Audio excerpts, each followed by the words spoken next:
continuing the 613 commandment series, and the last lecture we arrived to mitzvah number 150, which was the Kohanim when they serve in the temple. They're not allowed to enter with long hair. Long hair, it's not what we're thinking today, like some people goes like a hairstyle of a woman. We're talking very short hair, mamash, very, very short. And the reason for it is because it's disrespect to Hashem, because the only time a person's supposed to grow his hair is when someone died. One of his 7 relatives died, and he has to mourn. He's mourning for it, and that's what happened, you know. So basically, when a person is crying for someone, then he doesn't shave, he doesn't cut his hair for the whole month, and that's as a sign of mourning. Now, when a person is serving in a temple, you are supposed to be the happiest person on earth, not to behave like you in mournings. That was the last mitzvah of last week. So today we're starting with mitzvah number, also we discussed last week, actually number 150 was that the Kohanim not only they're not allowed to enter the Beit HaMikdash with long hair, they're supposed to make sure they don't have cuts in their clothing. If they have cuts in their clothing, then it's also not permitted. We're not talking little holes, we're talking real cuts that you can see. Cuts that you can see, you're not allowed. That was the last week's mitzvah. Today we're starting number 151, that once the Kohanim are inside Beit HaMikdash, they're not allowed to enter Beit HaMikdash, they're not allowed to exit Beit HaMikdash while they're also servicing inside. You know, so you may think, what's the big deal? If you want to take 5 minutes break and go outside and come back in, so the answer is they're not allowed. The Torah says, "Mipetach oel moed lo tetz'u pen tamutu," which is a very serious warning.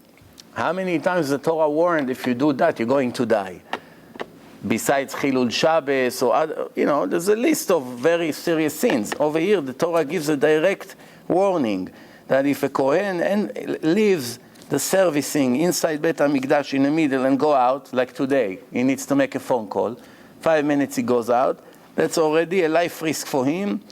And that's mitzvah number 151, no permission to go out. Okay, mitzvah number 152, Kohen that serves in Beit HaMikdash is not allowed to drink wine before he starts his shift.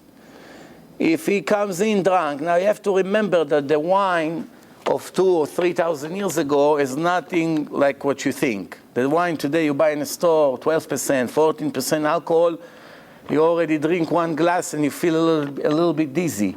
The wine that they had in those days was more than 50% alcohol. It's actually with the pieces of the grapes inside. When they used to buy wine, it was all handmade in barrels, and they mix it before they serve. They mix it with all the pieces that sink in the bottom of the barrel, and it's very, very strong wine, very strong wine. So this is what they used to give people before execution. In a Beit Din, before a person was executed, then they make him drink a whole full glass of it. A minute or two later, he doesn't know where he is, you know. And then after that, they execute him. So like this, he doesn't really feel so much the physical pain. That's why they used to say, Savri Maranan. That's what we say in a Kiddush. We all answer L'chaim. But if his verdict was to die, then they used to announce in the Beit Din Lamavet.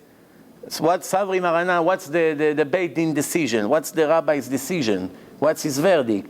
So the representative of the Beit Din used to say Lamavet, to death, and right away they make him drink. They take him for stoning. And today we are using the wine for mitzvot, which mitzvot is the life. This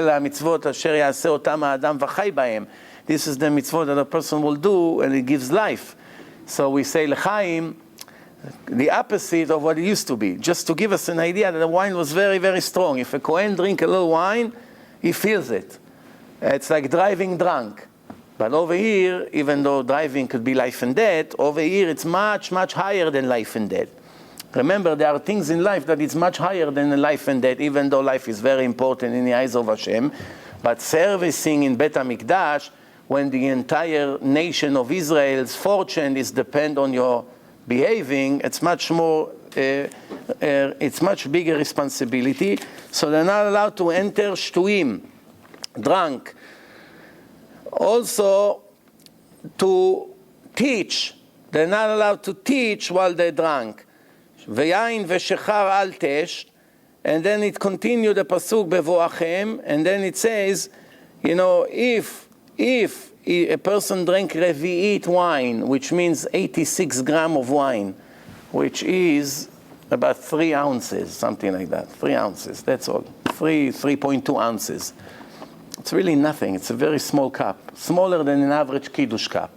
A person drink the wine in those days, it was enough already to make him not stable.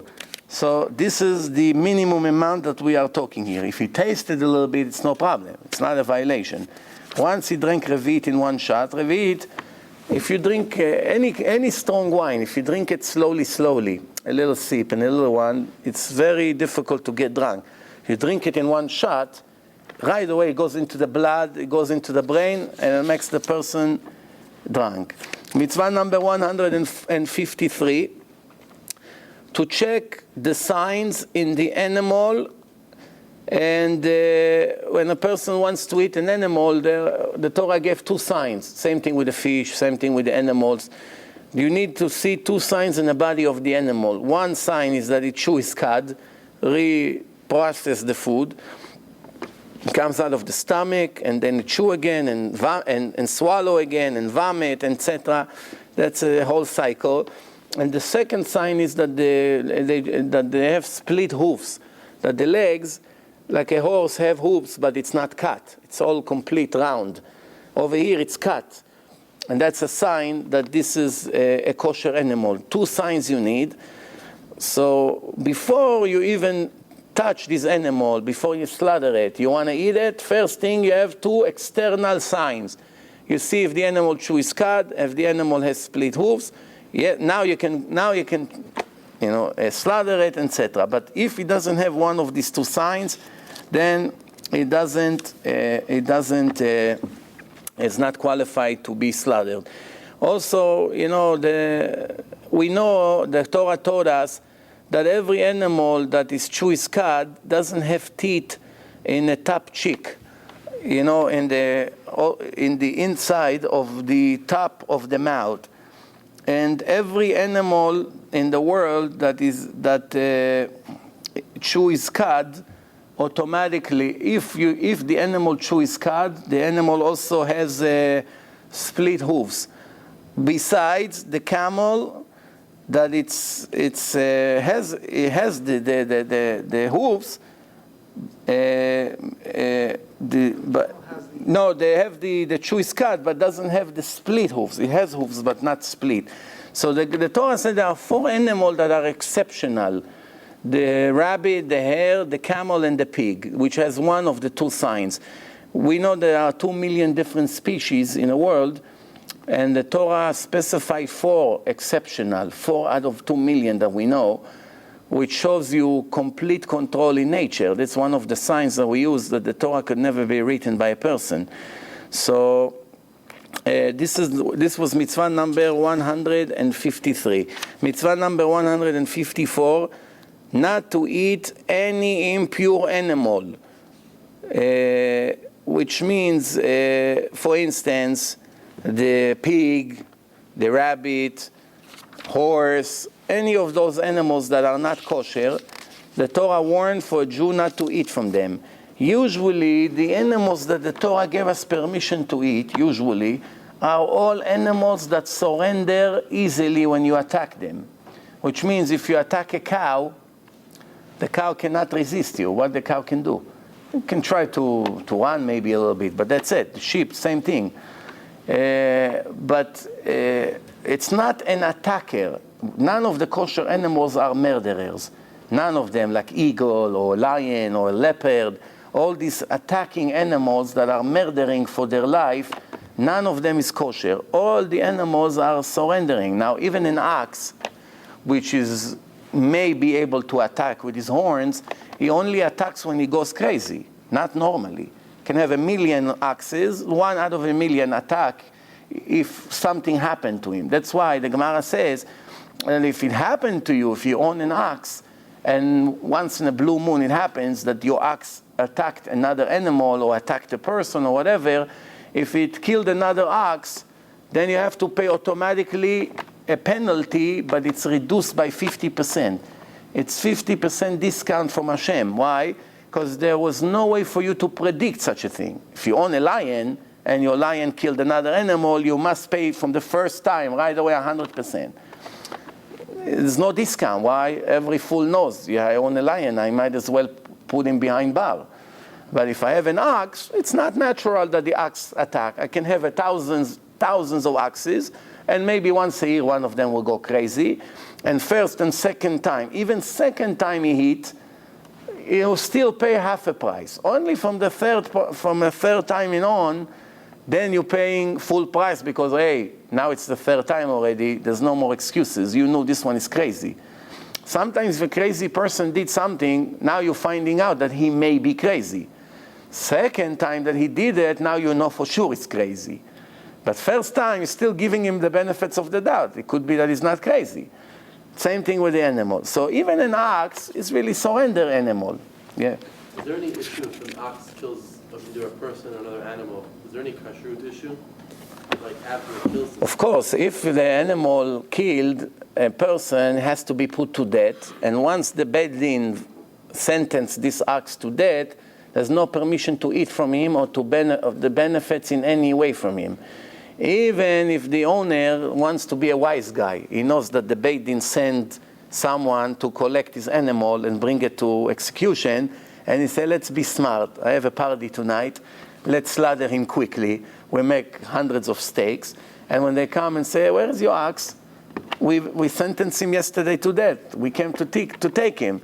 He said, what's the difference? You kill him like this. I killed him already for you. Here he is. You show him in a refrigerator, 500 steaks. That's a violation. There's no permission, sin from the Torah to do it. Cannot be a wise guy. Once he was sentenced to die, it has to die in a way that the Torah say, and there's no way to benefit from it in any way. All right, so now mitzvah number 155. Also to check the fish, everything that lives in the ocean, in order for it to be kosher, must have fins and scales. If it has scales that you scratch and the scales are falling, and not like that, there's a fool. Not a fool is a wicked person. There's a difference between a fool that is innocent to a wicked person that is really, really not innocent. Is playing dumb. There's a fool who criticizes the scientific proof on some of the website and is deceiving the people and taking advantage on their ignorance. That's a crook.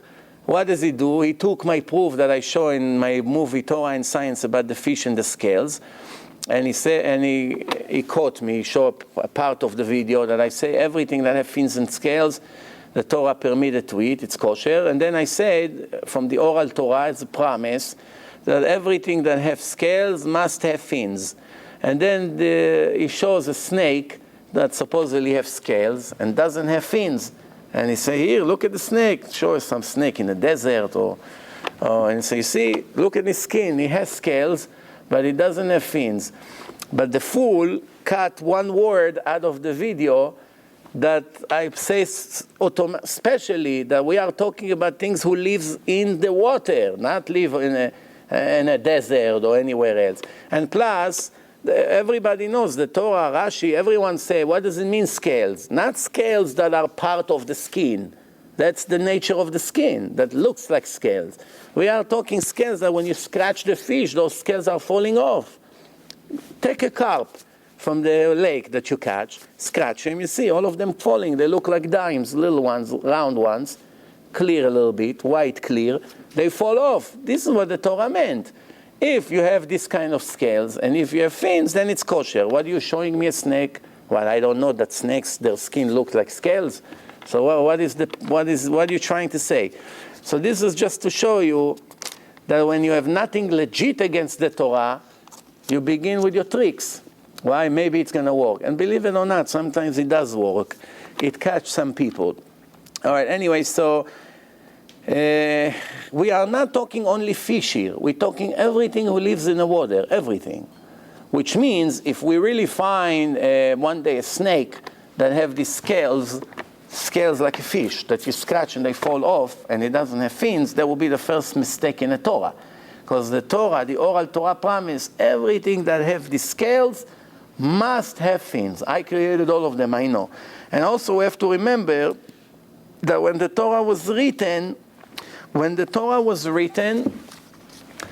half of the things that lives today in the oceans that were not even exist. They did not exist.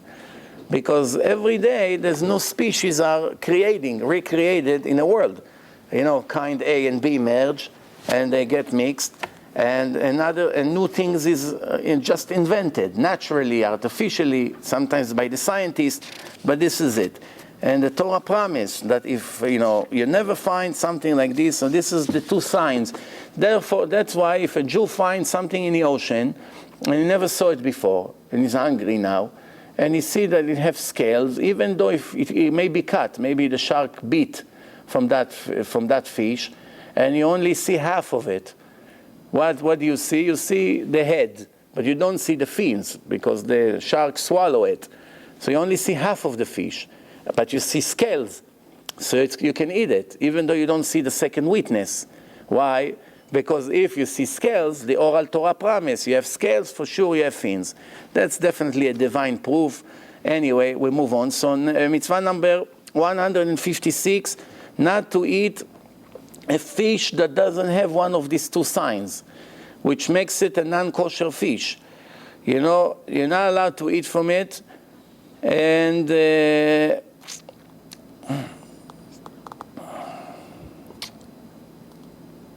whether it's alive, whether it's dead. You may think, you're not only allowed to catch it and kill it and eat it. What happens if it's already dead? Doesn't matter. Dead or alive, not permitted to eat from it. And that was number 156. Mitzvah number 157, not to eat of tameh, impure chicken. Some of the chickens are kosher, some of them are not kosher. Which it's really birds, all kinds of flying birds. In Hebrew, of include in it birds and chickens and roosters. Everything falls into that category. But in English, you have two different words for it. You have birds and you have chickens. I guess I turn to mix between them. But we're saying here now, we're talking everything that flies. Everything that flies, and it's not kosher, doesn't have the signs that the Torah gave. We're not allowed to eat from it. It's called ma'achalot asurot, forbidden food. For instance, their legs, it's completely cut, and like with the animals, where they have split hooves, same thing over there with these birds. And the Torah, and these particular things, the Torah did not give us the names of all the impure birds. For one very simple reason. If the Torah wanted to give you the names of all the non-kosher birds, the Torah will be probably 10 times longer. You know how many thousands of different names you would have? And what's the point? Eagle and this and that. Well, what's the point? So the Torah told you what you're allowed to eat, which is a minority, small minority. The opposite, I'm sorry. Yeah, so most of the birds that the Torah say, the names of the birds, there's a list of, I think, 8 or 10 of the birds that we are not allowed to eat, and the Torah specified them. Which means from here we learn that all the other birds are automatically allowed. Because if you only tell me this and this and this and this and that you're not allowed to eat, it means everything else I'm allowed to eat. And I don't have to start giving you a list of thousands of different, hundreds or thousands of different birds that in that case we will be allowed to eat. So the Torah gave us a list. This is called, one of the things the Torah does tell us, that birds that hit when they attack, like the eagle and some others, that they fly above and then they attack, then automatically they are not kosher. And some of them has poison that they stick into to the rabbit or whatever they hunt and freeze him for a second, like the snake does. So those are the ones who are not kosher automatically. I have to find all their names in English, nets. In Hebrew, the Torah gave you the names of them, but I'm not sure how to translate all the names. Okay. Also, the rabbis, the oral Torah, brought us some other signs that we know from nature. The Chachamim say, every bird that has in his body 3 signs, it has an extra toe, which is big one, who is bigger than the other toes, comes out forward, and the other 2 are in the back.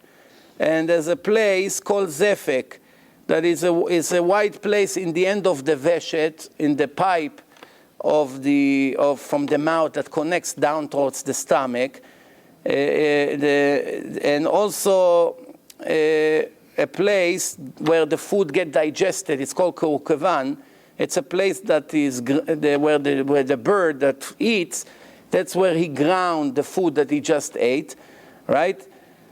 And also his skin is very thin from the inside. It's very thin in that place.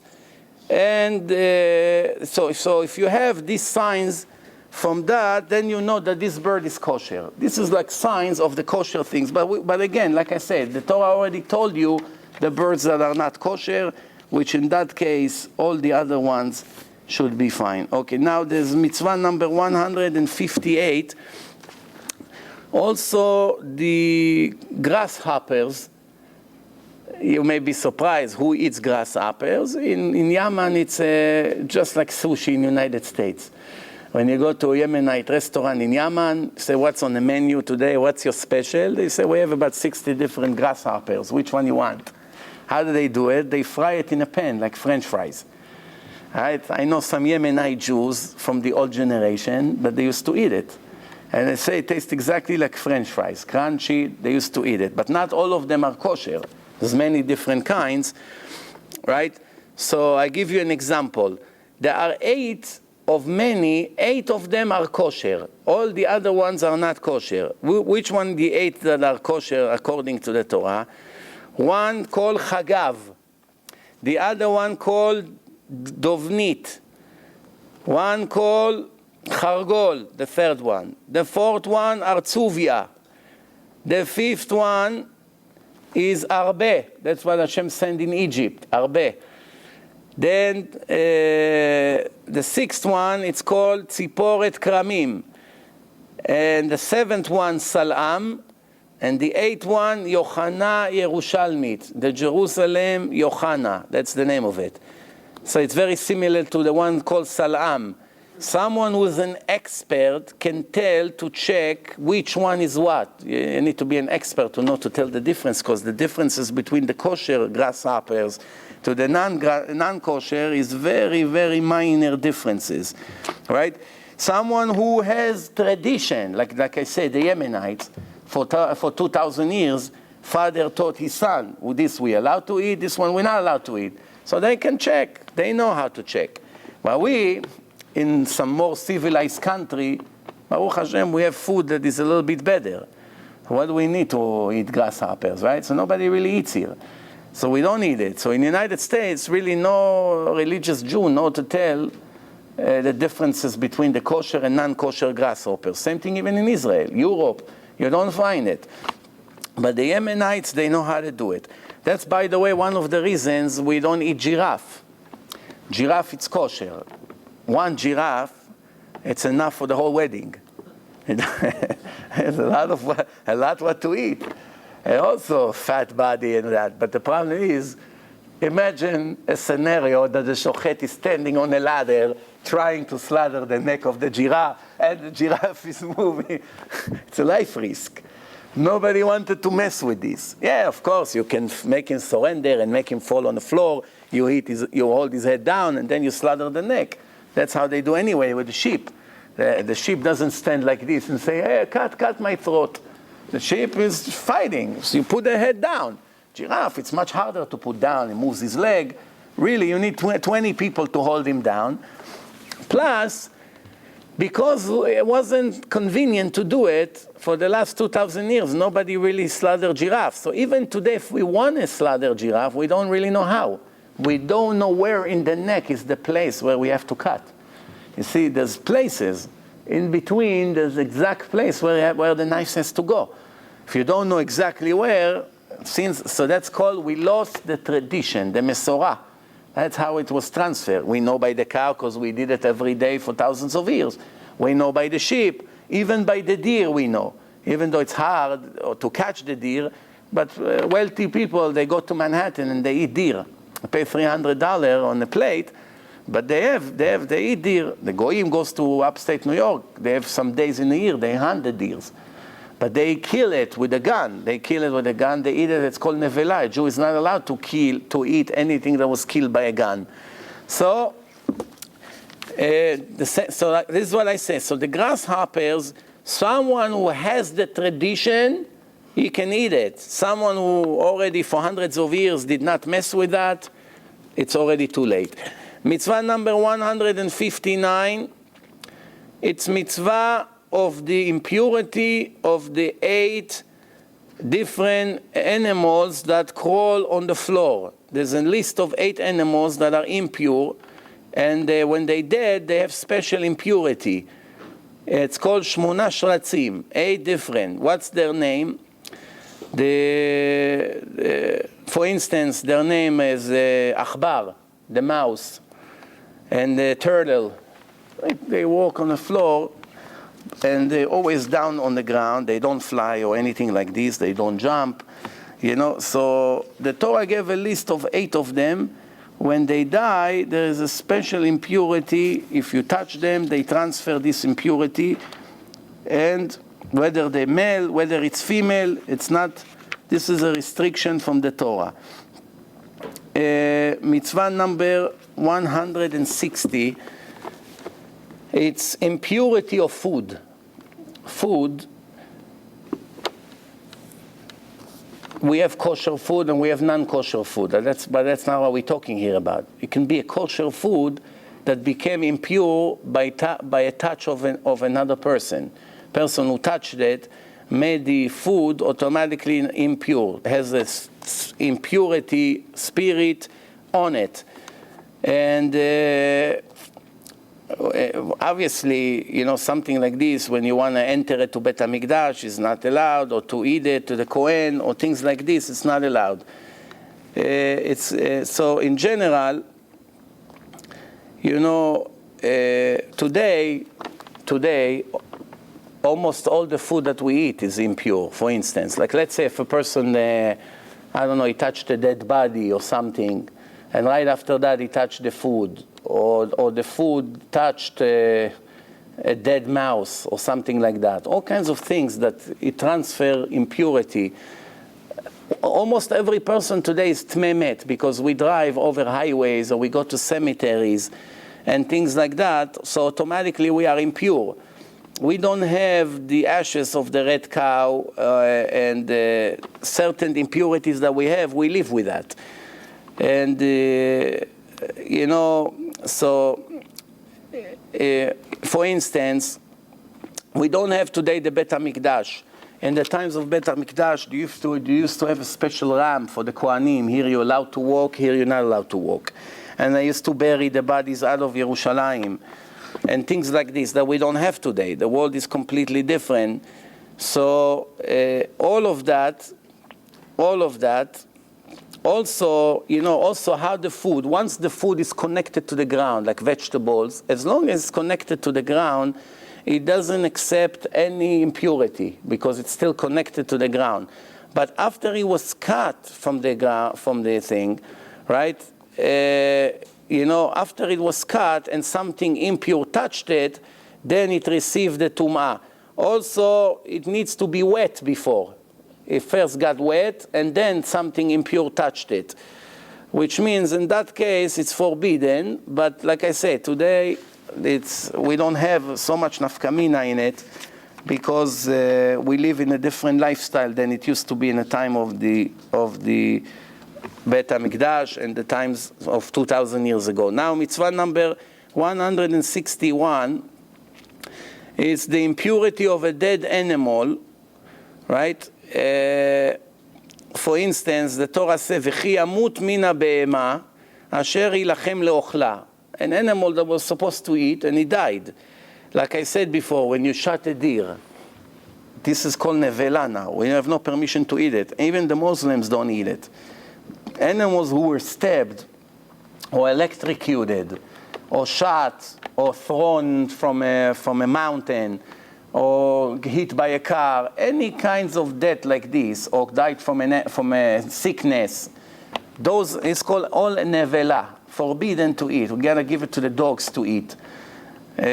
So, you know, an animal like this, it says like this, that a person that would eat from it automatically makes a sin from the Torah, because there's no permission to eat from it, unless if a person like in a Holocaust is going to die, it's pikuach nefesh, you're allowed to eat everything, you know. So if there's nothing to eat, you know, it's either you die or you eat something like this nevela, then it's permitted.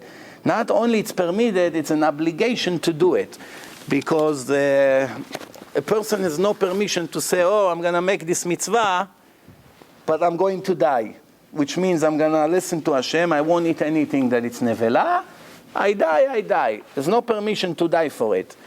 There's only permission to die for not worshipping an idol, not to commit any kinds of sex crime with a married woman, if they want to force you or anything like that, or to murder another person.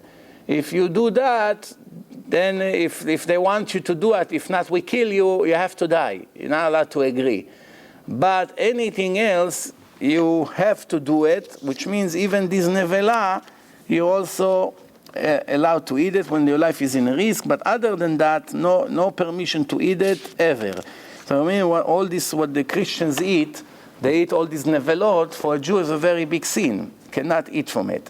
Also, sometimes, when you slaughter an animal, right? You slaughter an animal and something went wrong. The knife wasn't good, or you didn't slaughter in the right place, or anything like that, then it's also becoming nevela. Thank you. Also becoming nevela, even though it was slaughtered, but it wasn't slaughtered properly, or anything like that. So in that case, it's also become nevela. But sometimes when you slaughter correctly, and then something else made it not kosher, you found something else in the animal that makes it not kosher, in that case it becomes something else. It's called trefa. There's a difference between nevela and trefa. Both of them are not permitted to eat. You understand? But we will get to trefa later. Mitzvah number 162, not to eat sheretz haaretz, things that shoretz, like I said before, crawling, living on the ground, like for instance, before we spoke about the 8 different shratzim, before 8 different ones, which the Torah mentions specially, you know, but there are also snakes, scorpions, beetles, and all kinds of things, you know. So any one of these worms or anything who crawls on the floor, also not allowed, it's not kosher. It's different in the level than the 8 that the Torah mentioned as the extra bad shratzim, but also not permitted to eat from it. If a person ate from it a little amount, for instance, if a person eat a worm, it's 5 sins from the Torah, 5 different verses in the Torah. And today it's a very common problem. Like people eat lettuce, for instance. They wash it, you know, they wash it a little bit and that's it. They don't really check in the sun, or they brush it, or really actually make sure that it's clean.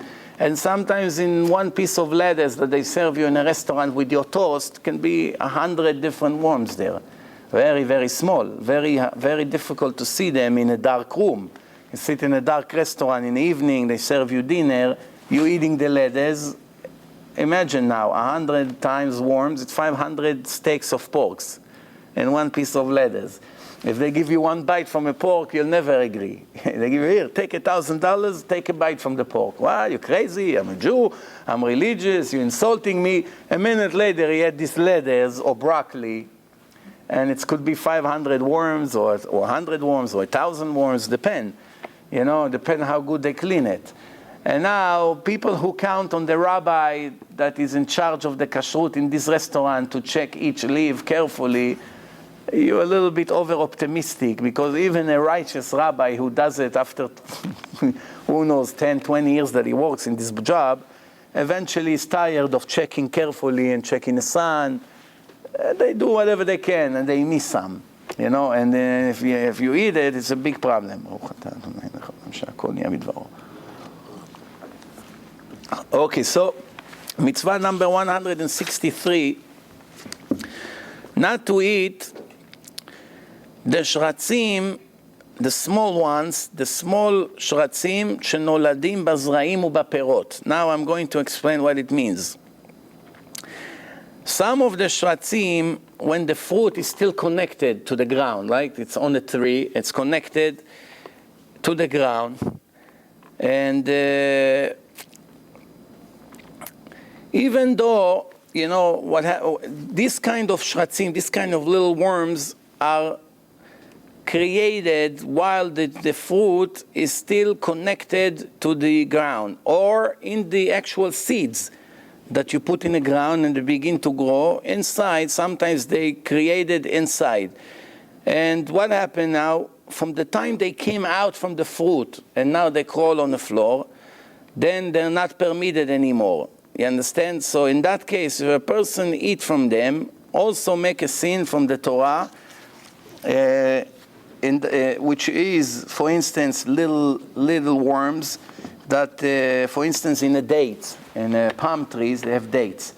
And once it's connected, sometimes they're inside the date. How do they enter inside? Inside, there's all kinds of bacteria.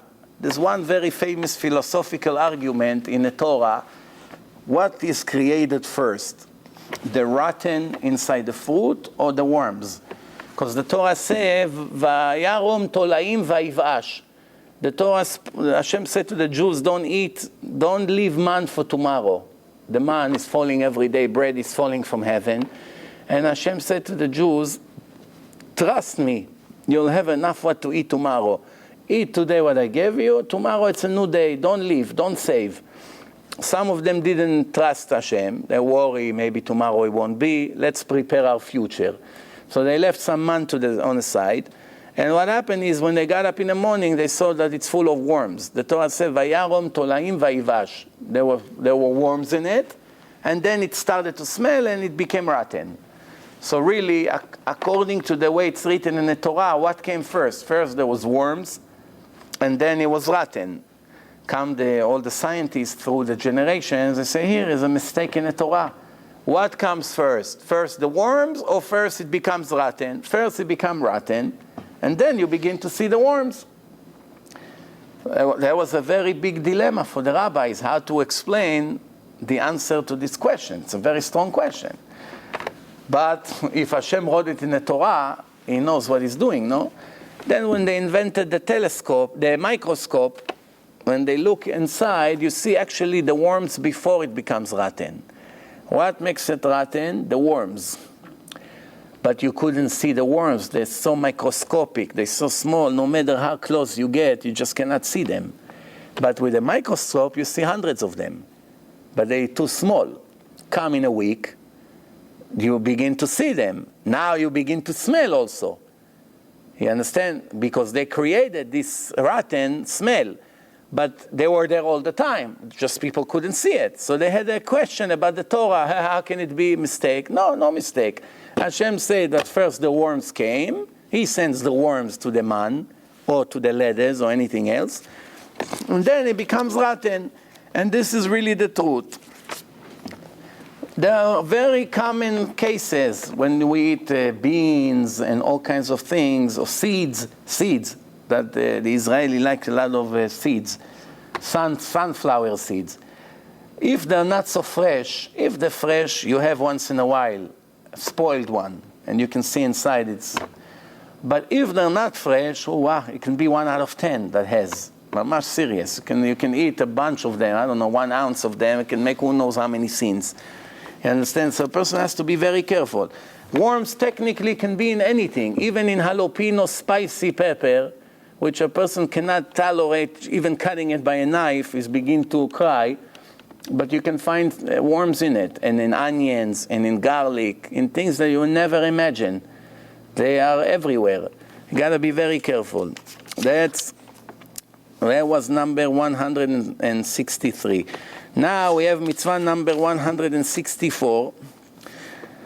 Not to eat from sheretz hamayim. Before we spoken about those crawling on the floor, on the ground. Now we are talking those who live in the water. Right? And they float on the water. They float on the water. That's how they live. And, so it's an extra one. Sometimes they can crawl to the ground, but they also crawl on the water. So the Torah also told you, in case that you may think, maybe it's from this family or from that family. It's 2 different families. Those who live always on the ground, and those who can live inside the water, they live inside the water. All of these worms, all of these things, all this living creature that lives on, and they float on top of the water, like ants, special ants, also not permitted to eat it. Like in China, they sell it in a barrel. You come with a little container, it gives you a big spoon, crawls, all kinds of things. People eat it when they're still alive. You understand? But imagine a Jew that went to Thailand and he ate 1 spoon of that with like 50 of them. Could be 250 sins from the Torah. In 1 bite that he takes, 1 cup full of these worms and ants that they sell over there, it can be 250 different sins. Each one could be 5 or 6, depending. If it's fly also, it's more. It's another sin. And mitzvah number 165, not to eat any kinds of shratzim, of ants or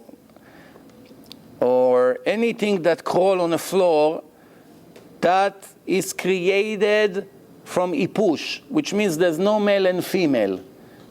Most of the life come to the nature by a male and a female, which creates a new life to their not children, to whatever supposed to be born for offspring. So, but sometimes, for instance, there is a kind of lice. There's thousands of different kinds of lice, but one of them, it's created without male and female. From the sweat, from the dirt. The dirt can give life to certain creature in nature. I have a book which gives many examples of things in nature that is created without male and female. There's no male and female in this species. It's created from the dirt. Very interesting how something can be created from a dirt, but it's one of the things that's hard to explain in nature. Even this kind of life, a person is not allowed to eat. Even though, for instance, if you killed it on Shabbat, you're not allowed to kill animal.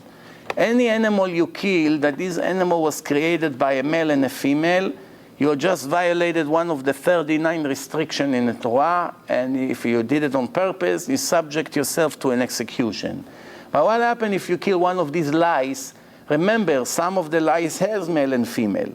You can see with the microscope, male and female. But some, of the creatures, as I mentioned before, were created from the dirt, from the ipush.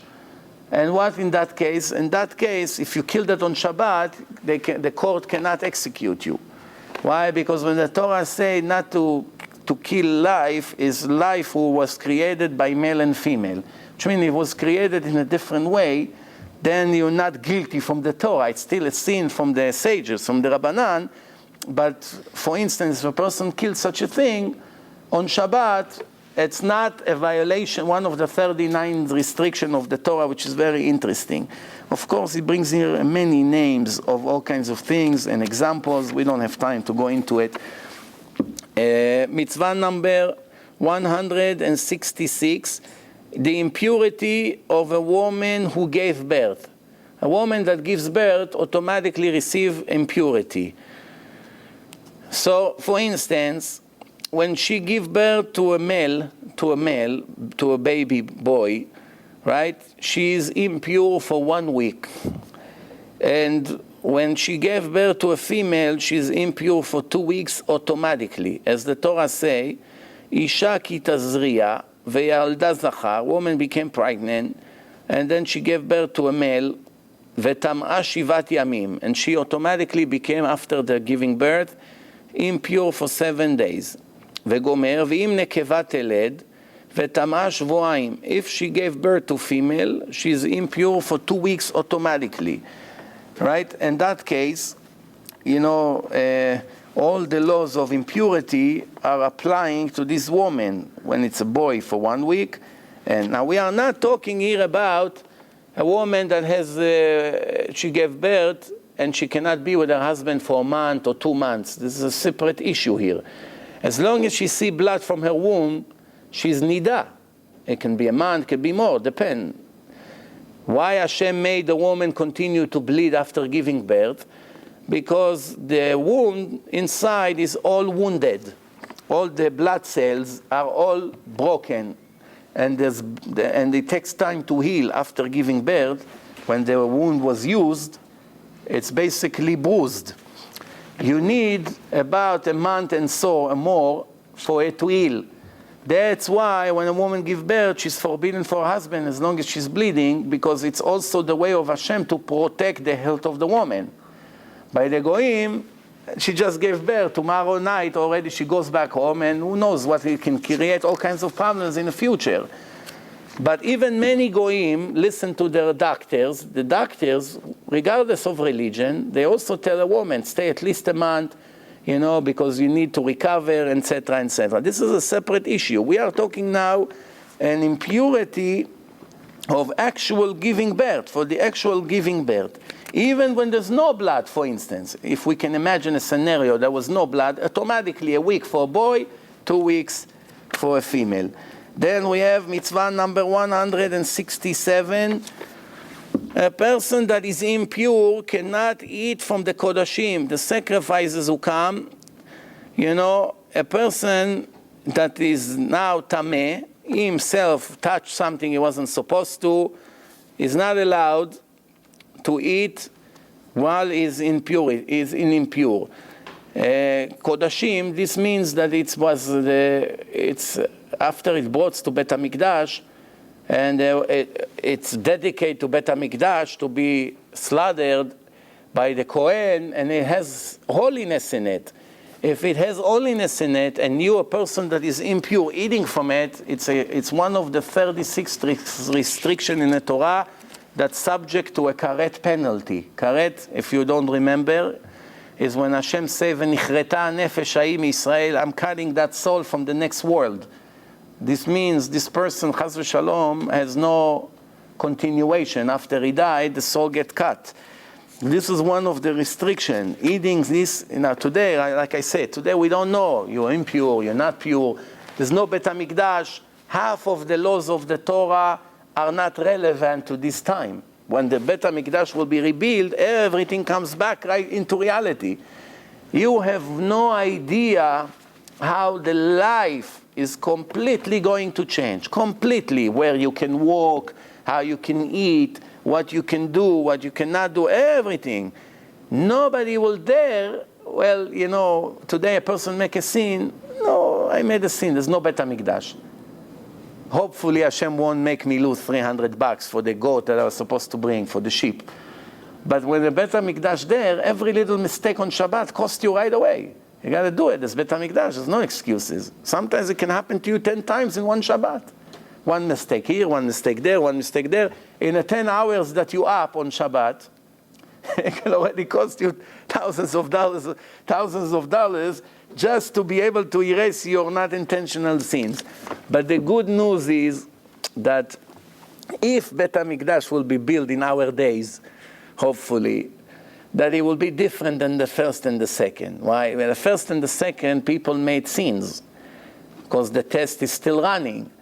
Now when the Mashiach comes, and the Bet HaMikdash will be built, then it will be the time of the resurrection of the dead, and there's no more sins. Why? Because the evil inclination that we have will be slaughtered with the Satan together. The Satan is an angel who is in charge of all evil, all bad, all the sins, all the bad that you see in the world. They say, the Gemara says, "Atid lavo," in these days when the Mashiach comes, that's it. After the Gog uMagog, the final war, Hashem cleaned the world, all the wicked people are gone, only the righteous Jews and the righteous Gentiles stayed. Many of the Goyim and the Jews who were wicked, they're not around anymore. So now that's it. There's no more desire to make sins. Also, there's no giving birth, no more reincarnations, none of these things. Why? Because now you need reincarnation because you get a chance. Maybe now you correct your soul. But now that's it. It's the final step. So things will be different. So perhaps we won't need to do Korban Chatat anymore. Why? We won't have desire to make violation on Shabbat. Right now, a person has a stain on his tie. He just bought it for, I don't know, what an expensive tie cost, $50? $50 he spent. Bam, a little stain of oil. So he ran quickly, cleans it. Let's say he didn't know. He's not so educated. He didn't know it's a violation on Shabbat. After he did it, his friend told him, "You don't know you're not allowed to do laundry? Even a dot. Not allowed to clean." Wow. I didn't know. Today, a person has this desire to do things. In those days, there won't be any desire. I don't know. We have to look into it, what's going to be. Maybe not intentional sins can still happen. Because remember, it's nothing to do with evil inclination. Intentional sins, it's a matter of Yetzer Hara. Do it, you make money, don't worry, Hashem will forgive you. This is the Satan whisper to us. But if you don't know it's not permitted, it's not because of evil inclination, it's because of ignorance. So maybe there will still be Korban Chatat, I don't know, we have to look into it. Now, the mitzvah, okay, this woman who just gave birth, we said before, that she becomes impure. Now, when the day of the impurity are over, she has to bring a sheep, 1 year old, and she brings it sacrifice into Bet HaMikdash. Uven Yonah, a dove that gave birth, like with the egg, a new chick came out. And Otor, it's a different kind of bird, to bring it to Bet HaMikdash when she become pure. If she's a poor woman, she cannot afford the sheep, so she brings Shne Torim. How do you say Torn? You have dove, it's a Yonah, and there's another word similar to dove. What's the other bird kind in English? It's called Torim. Different kinds of dove. I'm not sure about the name for it in English. So once she brings this Shne Torim, right, or Shne Bnei Yonah, or doves, she brings one for Olah, one for Chatat, which is different kinds of sacrifice. And that until she gives this sacrifice, she's not completely pure. Even though technically the 2 weeks is over or the 1 week is over, she still must give this sacrifice. Then, when does she bring it? When does she bring the sacrifice? Not right away after the 7 days are over. When the 7 days are over, she brings it in the 40th day. When the 14 days are over, she brings it in the 80th day. After 80 days, which means double time. For male, 40. For female, 80. Why is it? It's the opinion of God. We don't know why 33 days and 66 days, why 7, why 14, why male, female. It's all called Gzerat HaKatuv, the decree of the Creator. Don't always try to find logic in it. Why is it? Oh, male it's more important, or female is more important. No, it's different reasons. We don't know Hashem's reasons. 99.999% of the reasons why Hashem gave the 613 commandments, we don't know. We don't know. King Solomon knew. He knew the secrets except red cow. Red cow, he had difficulty to understand. But every other 612 mitzvot, he knew. Well, we don't know anything. We just know that this is what God say. If a person say, why are you not allowed to eat pork? Why are you not allowed the pig? It's very healthy meat. It's very good, and it makes you strong. Look at the Russians. They're very strong. They eat a lot of it. You know, it doesn't matter. Why you're not allowed to eat? Now we have a perfect explanation. It's the dirtiest animal in nature. It's the bathroom. It eats anything. It eats bodies. It eats anything that it sees it eats. Any kind of dirt, plus it takes 24 hours for the food to digest in the stomach of the pig. Every other animal, 4 hours. Pig, 24 hours. When you kill the pig, you shoot him or whatever, it's marinated in all the dirt you can imagine that is in his stomach. That's why it's not healthy. Perfect answer, but that's not the reason. Maybe Hashem took it to consideration when he said the pig is extra filthy. But the reason is because even though it's delicious, God say, I'm not allowed to eat. I'm a son of God. I'm a Jew. I'm not allowed. Why? That's his wish. Not because it tastes horrible, it's too fatty, it's not healthy. That's not reasons. There could be a way to explain things, but it's really not the root of the restriction. We will never know. Why? That's the way it is, because Hashem said so. Then we have mitzvah number 169, mitzvat inyan tum'at metzora. A person who got leprosy. Why? He spoke lashon hara, gossip. He spoke bad about somebody, right? And he comes to the Kohen to evaluate his situation, to tell him if he's pure or impure, right? What comes out of the mouth of the Kohen basically determines the reality. If the Kohen say pure, pure. If he say not pure, you're not pure. But then what? For instance, sometimes the Kohen, after the Kohen said that he's impure, they're locking him for a week. They put him out of the community for 1 week.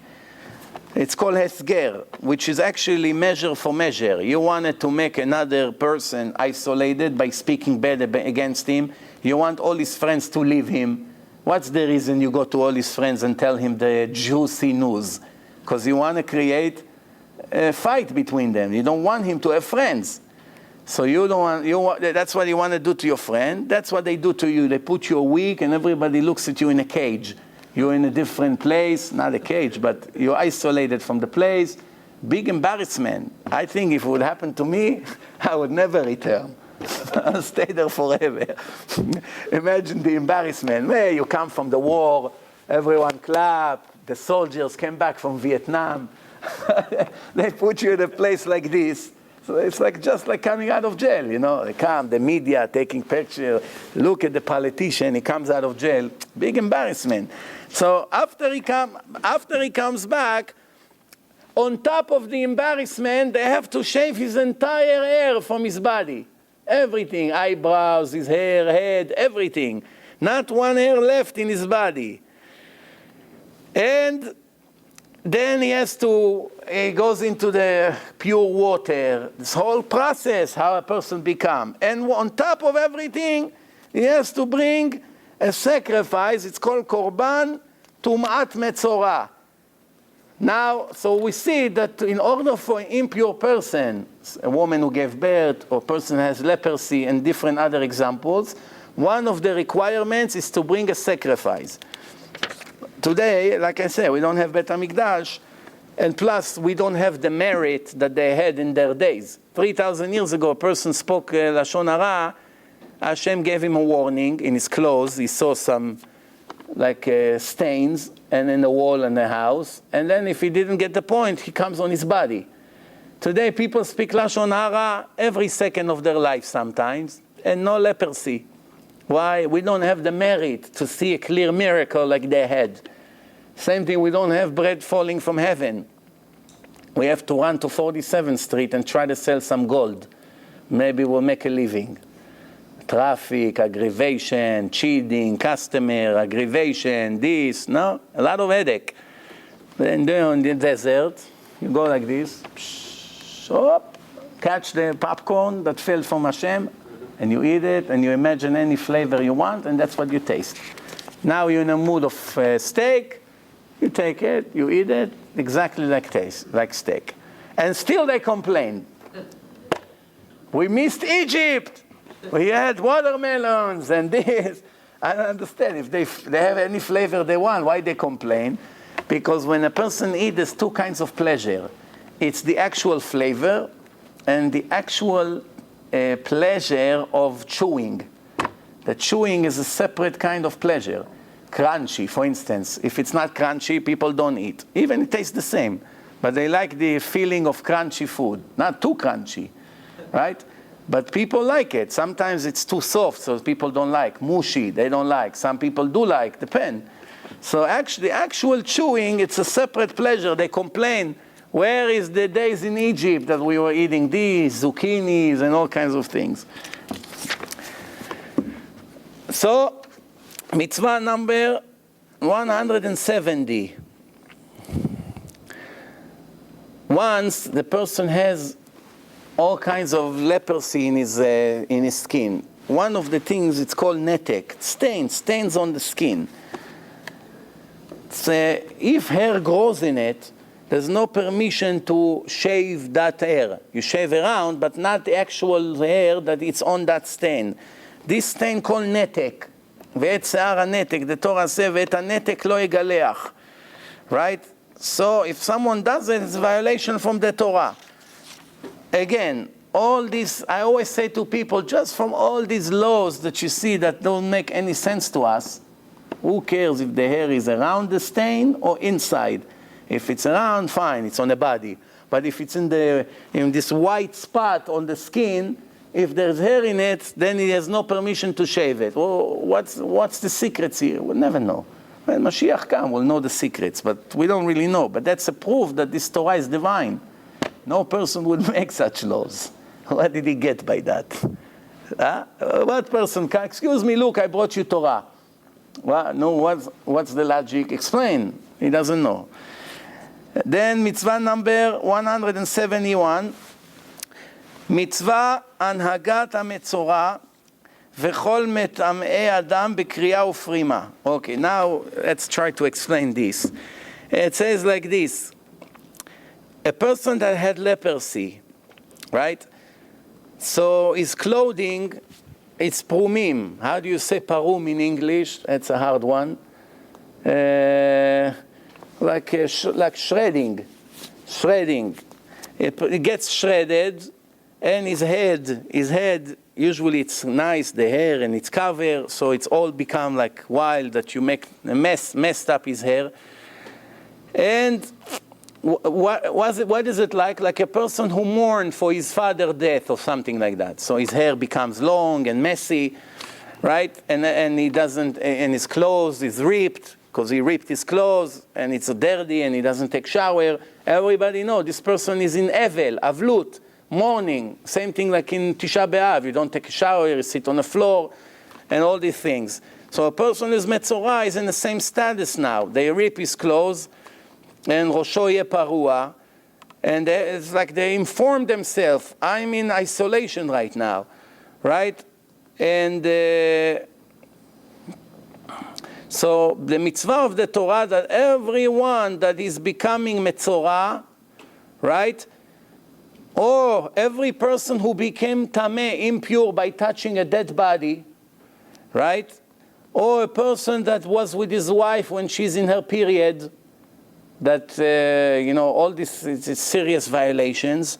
Someone like this, it's a mitzvah from the Torah to inform that they are in this status right now. I'm impure. Why? I went into the cemetery and I did whatever. Or I was in a place when there was a dead body and I touched it.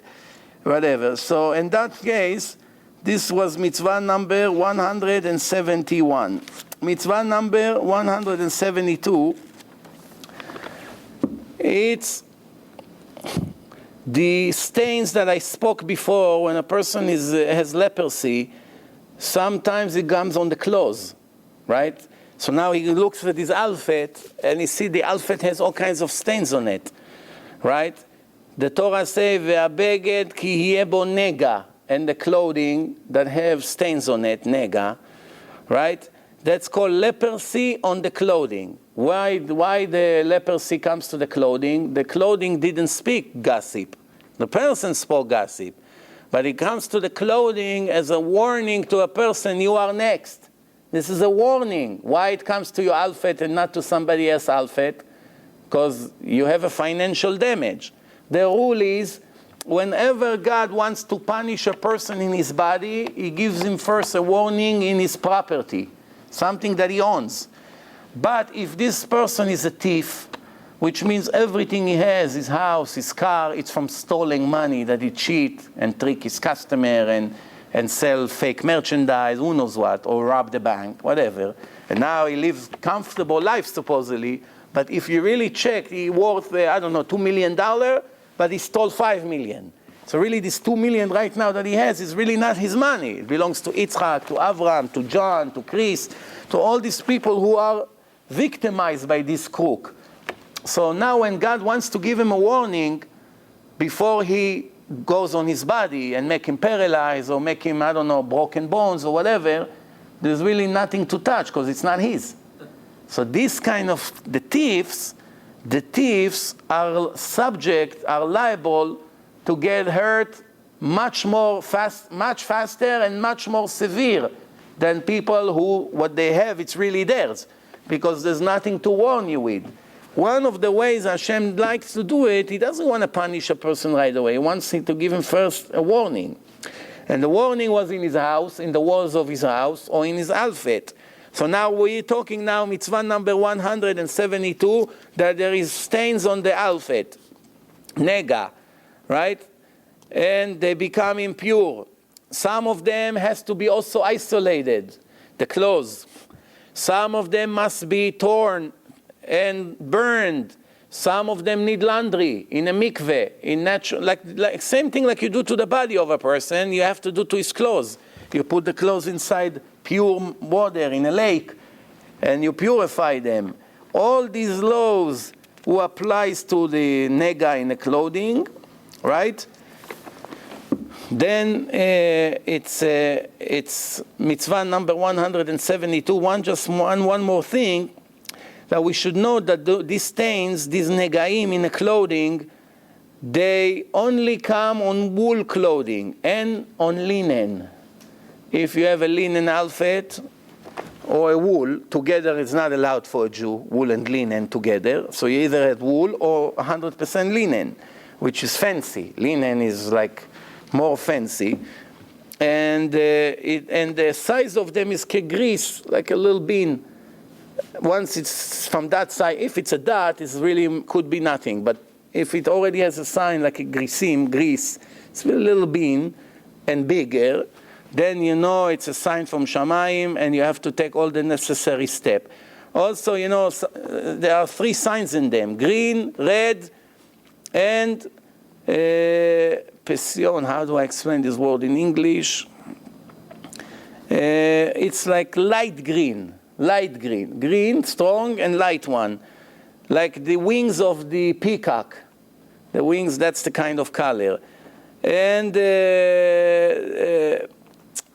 Pision in English means that something that spreads. That you see, it's red and green, but it's also not staying the same. It's spreading. It's like, what do you call it when there's flood damages? What's the name of that green on the walls? Mold. The mold, usually you see that. And then you come a week later, it's already, 3-4 inches. And then you come 2 months later, it's already the entire wall. Very interesting, very similar. And it's very dangerous, this mold, to breathe it. It's very dangerous for the life. So maybe Hashem took the leprosy and gave us mold. The concept is the same. Why do we have mold? That's another question. Okay, so that was mitzvah number 172. Mitzvah number 173. Mitzvat atahara min atzarat shetiyeh beminim yeduim. We're still in the same category of leprosy. When a person became leper, he has leprosy on his body, or in his clothing, or in his house, how do you purify him, you have to take etz erez. How do you say erez in English? Erez, the tall trees. Arzea Levanon, oak. Is it oak? I'm not sure. Oak or pine, one of them. I'm not sure how. And azov, it's a special spice. You know zatar spice? Zatar, the leaves of the zatar, you grind it becomes powder. But before you grind them, it's azov. And shnitolat, the worms before it becomes a butterfly, the worms that becomes butterfly.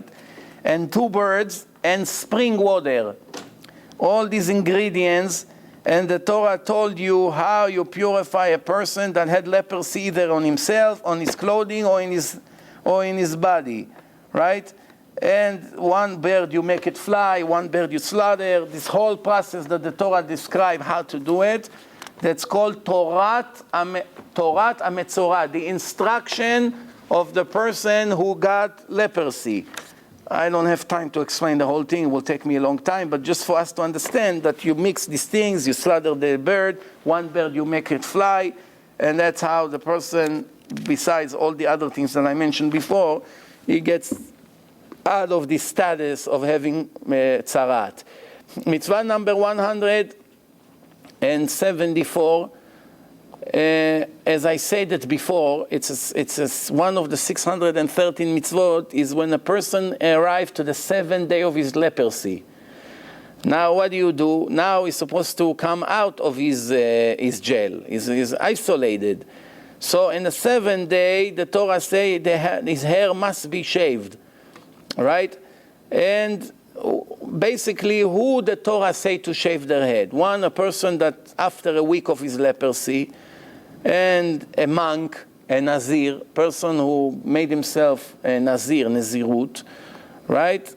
And the Leviim, the Levites, the Leviim also have Tiglachat Kimtzorah.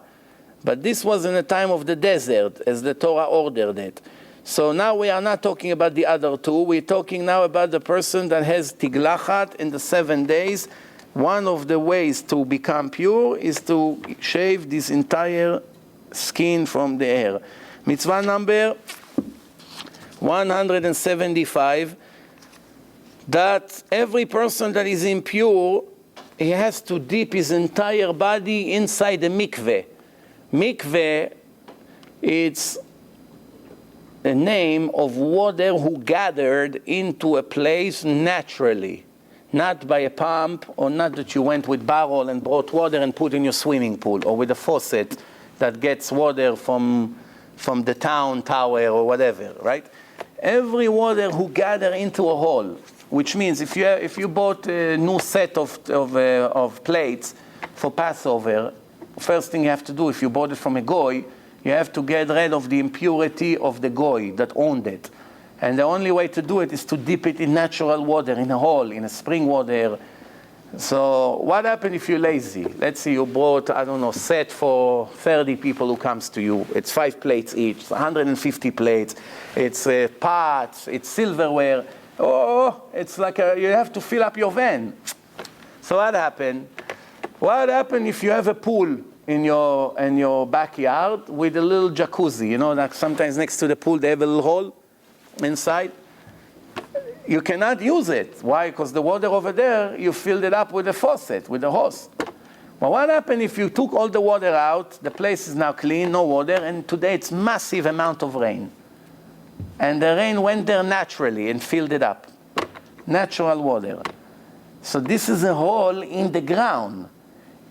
One time, many years ago, a person came to me and said, wow, I'm lucky. What? I threw a refrigerator out of my home. It was an old refrigerator. The door broke because we couldn't take it out of the door, so we had to take the door out. So I put it there, and it was raining for 3 days, and it got all full from water. The refrigerator, he threw it out in his yard, waiting for the town to come.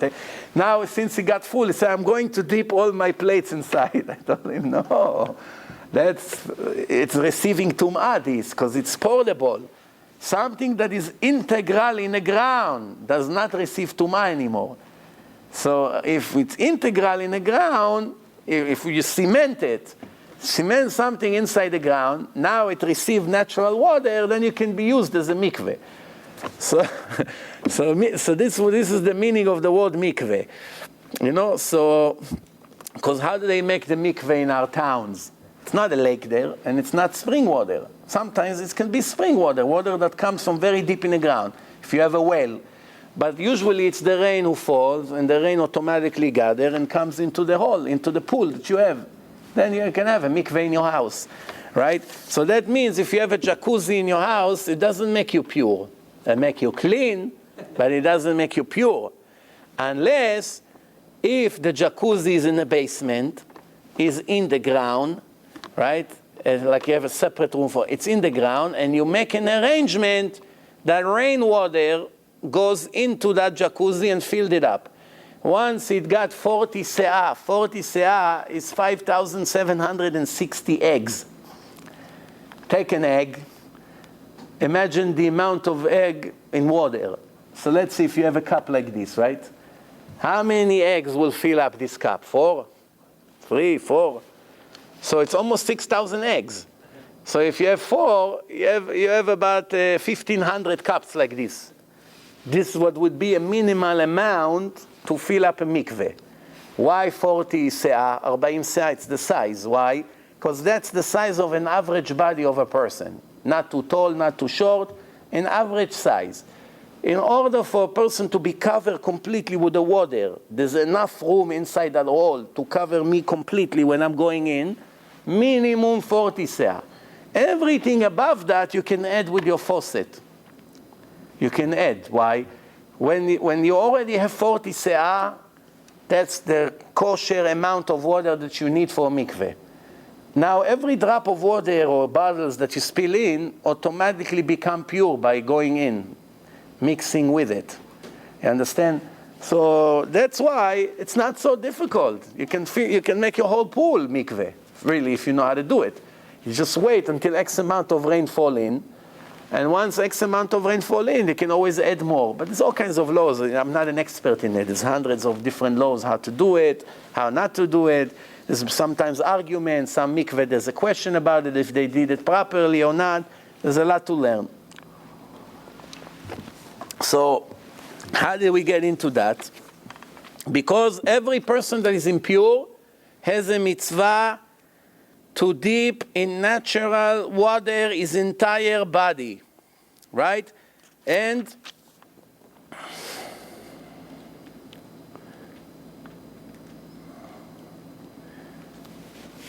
really the truth is, one more comment here, that from the Torah, even water who you turned artificially into that hole, it's also make a person pure, right, from the Torah.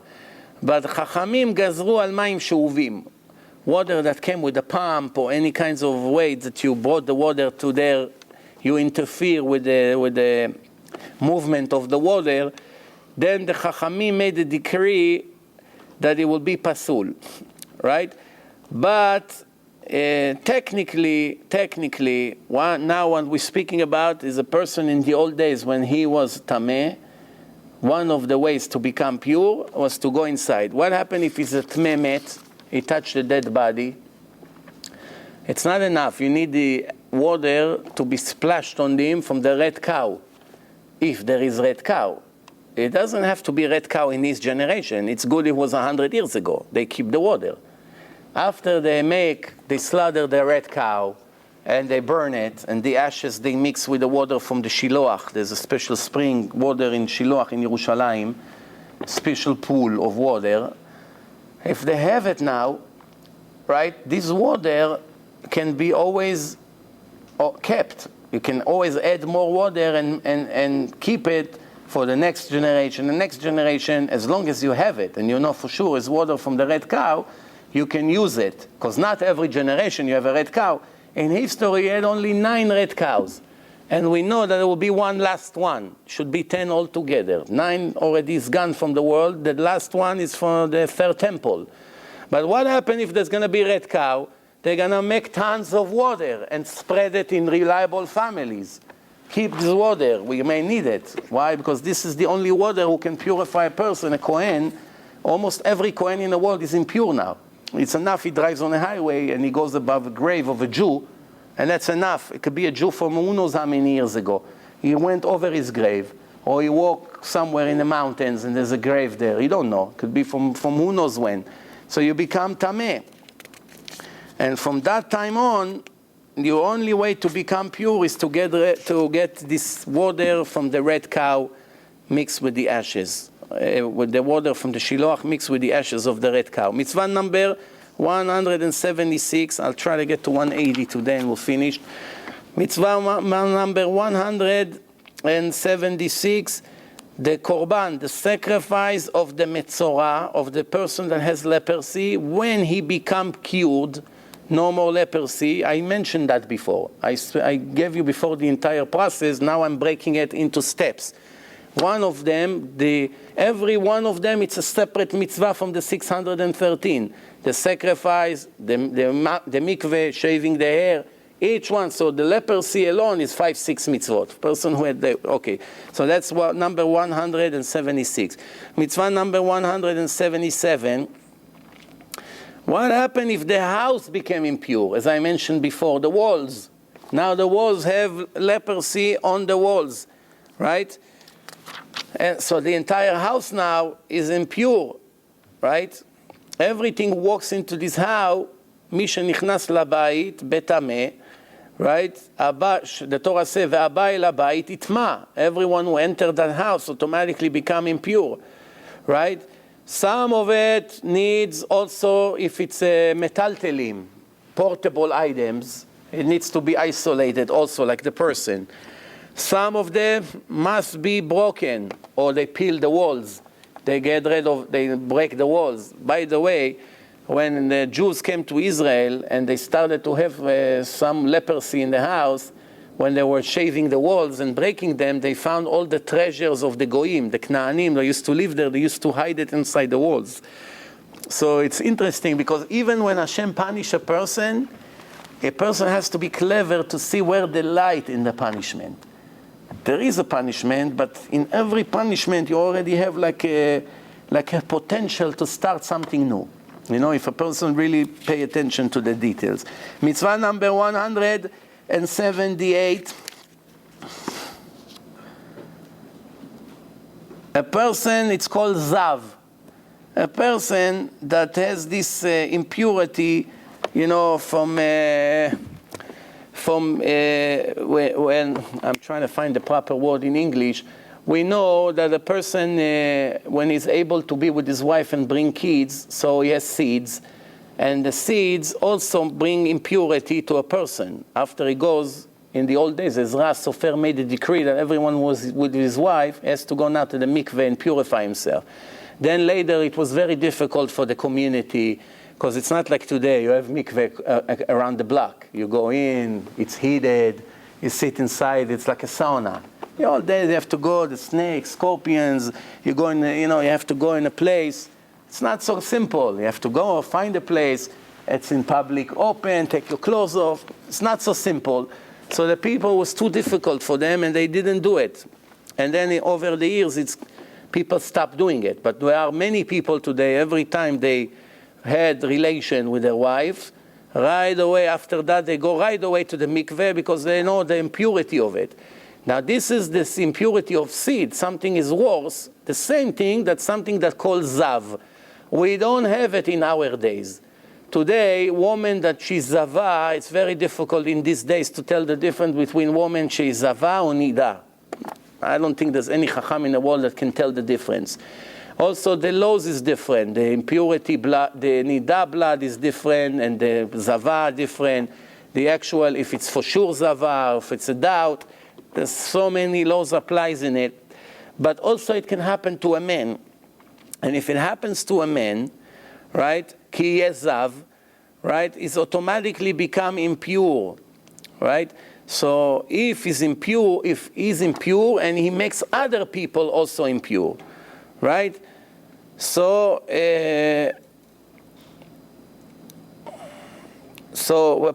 person that see that he has natural leaks, he has no control of it, Not when he was with his wife, then obviously it's the way the nature is. But if a person has leaks of this kind of liquid that's called zava, automatically he knows that he's a tameh, and there's all kinds of law applies to it. You understand? So this is a mitzvah number 178. There's a lot more to talk about it, but there's not enough time. Maybe one more thing I should mention, that how does he make other impure? If he sit on a chair, the chair become impure. If he lay on a bed, the bed become impure. If he stand on the area, think about it. He stand on a mat or anything like this. Everything that he stand on become impure. If he hang on something, let's see, there's a pole, and he hung on it, it's also become impure. So, you know, this impurity obviously is a very strong impurity, and this person pass it. Since we don't have the Bet HaMikdash today, there's not that much we can do. It's not that it doesn't exist. Maybe it still exists, but there's nothing that we can do about it, like in the old days. There's mitzvah number 179. When a person that I just spoke about, it's called Zav, this person became cured. That's it. No more leaks, and now he's okay. He has to purify himself. How does he purify himself? In the 8 days, he take 2 birds and bring a sacrifice. Right? Echad lechatat ve'echad leolah. 2 different kinds of sacrifice. We spoke in previous lectures about the difference between chatat and olah. Right? And he did not bring the sacrifice, even though his body is pure, he doesn't get rid of his impurity until he finished the actual sacrifice of the 2 birds. And the last thing for today, mitzvah number 180, the impurity of a seed of a man. I just spoke before about something similar, but this is different. And I just actually, without realizing, I already included that in the previous mitzvah. So a person that had seed came out of his body automatically has this impurity. Now it's different than Zav. Zav, it was with no pleasure involved. It's just a leak, like a sickness.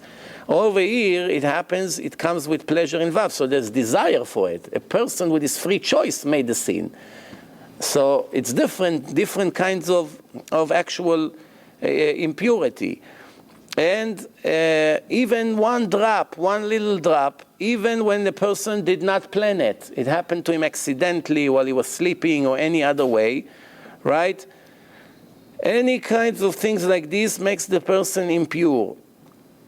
And since today we don't have sacrifices, and even though in the old days, like I say, Ezra Sofer, which was about 2,400 years ago, he made a decree that everyone must go to the mikveh after their head seed came out.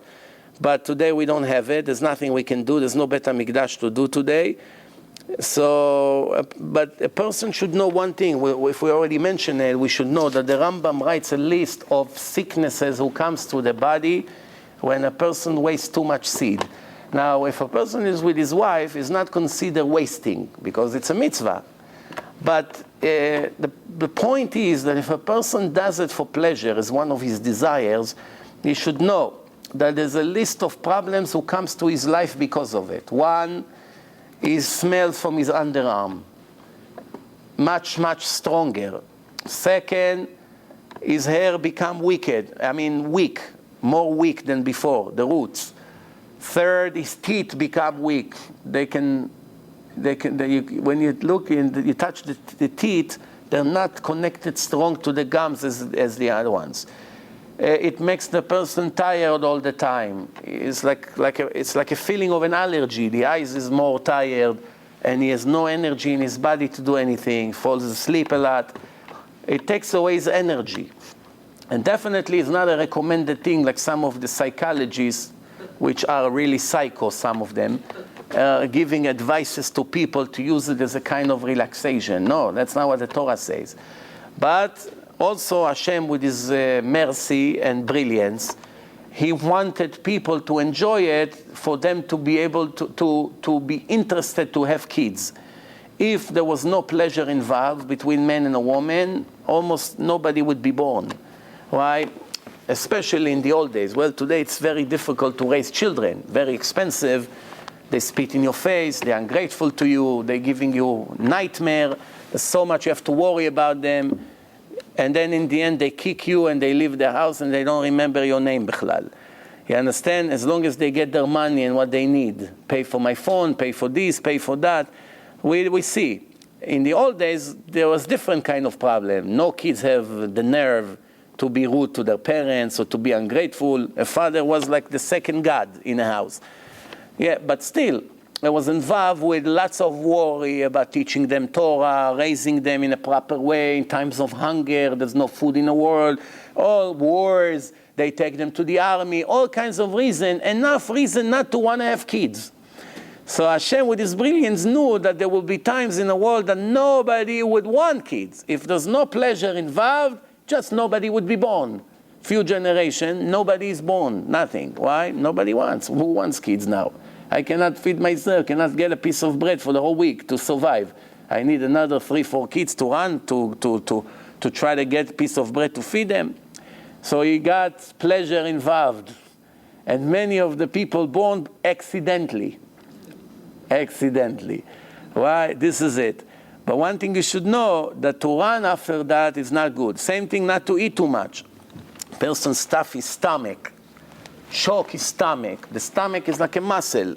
Shrinks and expands, shrink and expand. He stuffed so much food on it, the stomach cannot move. It's like choking it. What do you expect? It's like in a car. You don't put oil in the engine. Car can drive a little bit until smoke comes out. Once, twice, 3 times you do it, you're making a permanent damage to the machine.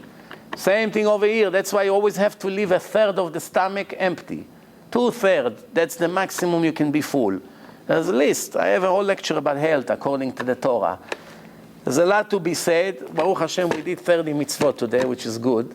We are, remember, next Monday, we are now number 180. Baruch Adonai L'olam, Amen ve'amen.